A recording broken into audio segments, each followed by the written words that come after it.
ভারত যখন অন্য দেশের রাজনীতিতে নাক গলাতে ব্যস্ত তখন নিজের ঘরেই কিন্তু ফাটল ধরতে শুরু করেছে। একদিকে প্রতিবেশীদের সঙ্গে টানাপোড়েন, অন্যদিকে অভ্যন্তরীণ বিদ্রোহের দাবানল। বিশ্ব অঙ্গনেও হারাতে বসেছে নিজের দাপট। সব মিলিয়ে ভারতের নাকানি চুবানি অবস্থা। আর এই মুহূর্তেই নতুন করে মাথাচাড়া দিয়ে উঠেছে ভারতে খালিস্তান আন্দোলন। আপনারা কি সবাই খালিস্তান আন্দোলনের কথা ভুলে গেছেন? ভারতের ভেতরে নতুন রাষ্ট্র ঠেকাতে পারবে কি মোদি? বাংলাদেশের রাজনৈতিক অস্থিরতা নিয়ে ভারত সবসময় উদ্বিগ্ন। সাম্প্রতিক কিছু ঘটনায় ভারতের উদ্বেগ আরও বেড়েছে। বাংলাদেশের নতুন রাজনৈতিক শক্তির উত্থান ও ছাত্র জনতার নতুন দলের মতো পরিবর্তন ভারতের নীতি নির্ধারকদের রাতের ঘুম কেড়ে নিয়েছে।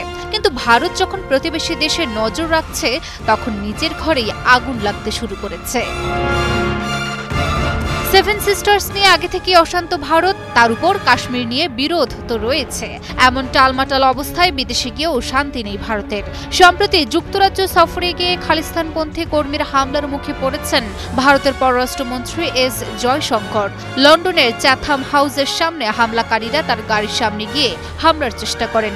এছাড়াও ভারতের জাতীয় পতাকা ছিঁড়ে ফেলেন তারা। বিশ্বের অন্যতম প্রধান ধর্ম শিখ ধর্ম। ১৬ শতকে পাঞ্জাবে জন্ম নেওয়া এই ধর্ম বিশ্বাসীদের বর্তমান জনসংখ্যা প্রায় ২.৫ কোটি। এর বড় অংশই ভারতে থাকলেও বিশ্বের বিভিন্ন দেশে ছড়িয়ে আছে শিখ সম্প্রদায়। ভারতের বাইরে সবচেয়ে বেশি সংখ্যক শিখ বাস করে কানাডায়, যার সংখ্যা প্রায় ৭,৮০,০০০। এছাড়া যুক্তরাজ্য, যুক্তরাষ্ট্র এমনকি অস্ট্রেলিয়াতেও বিশাল শিখ সম্প্রদায় আছে। ধর্ম বিশ্বাসের দিক থেকে এটি বিশ্বের ৫ম বৃহত্তম ধর্মীয় সম্প্রদায়। শিখদের খালিস্তান আন্দোলনের লক্ষ্য ছিল ভারতের শিখদের জন্য স্বাধীন একটি রাষ্ট্র প্রতিষ্ঠা করা। ১৯৮০-এর দশকে পাঞ্জাব জুড়ে ছড়িয়ে পড়ে খালিস্তান আন্দোলন। শিখদের জন্য স্বাধীন রাষ্ট্রের দাবিতে রক্তক্ষয়ী সংঘর্ষ, ভারতীয় সেনাবাহিনীর বিশেষ অভিযান, সব মিলিয়ে রণক্ষেত্র হয়ে ওঠে পাঞ্জাব। কিন্তু সেনাবাহিনীর কঠোর অভিযানের পর সেই আন্দোলন স্তিমিত হয়ে যায়। ভারত খালিস্তান আন্দোলনের বিরোধিতা করেছে শক্তভাবে। খালিস্তান নিয়ে দীর্ঘ সময় ধরে চলা উত্তেজনা আধুনিক ভারতের ইতিহাসে সবচেয়ে বিতর্কিত দুটি ঘটনার জন্ম দিয়েছে।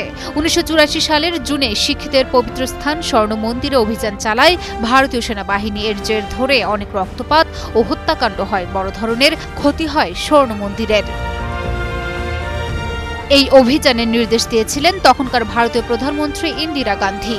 ওই অভিযানের কয়েক মাস পর নিজের ২ শিখ দেহরক্ষীর গুলিতে নিহত হন ইন্দিরা গান্ধী। এই ঘটনার জের ধরে ৪ দিন ধরে দাঙ্গা ও সাম্প্রদায়িক সহিংসতা হয় ভারতে।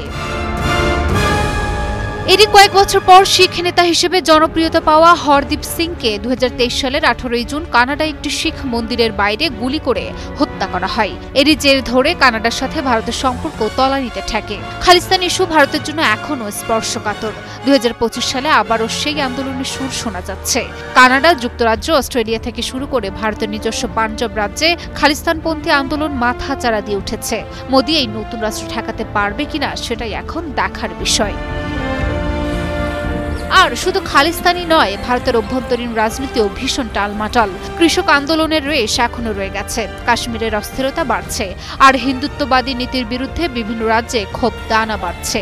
সব মিলিয়ে ভারতের রাজনৈতিক মঞ্চে এখন যেন আগুনের স্ফুলিঙ্গ ছড়িয়ে পড়েছে। লুনা আফরোজ নিপা, নিউজ 24।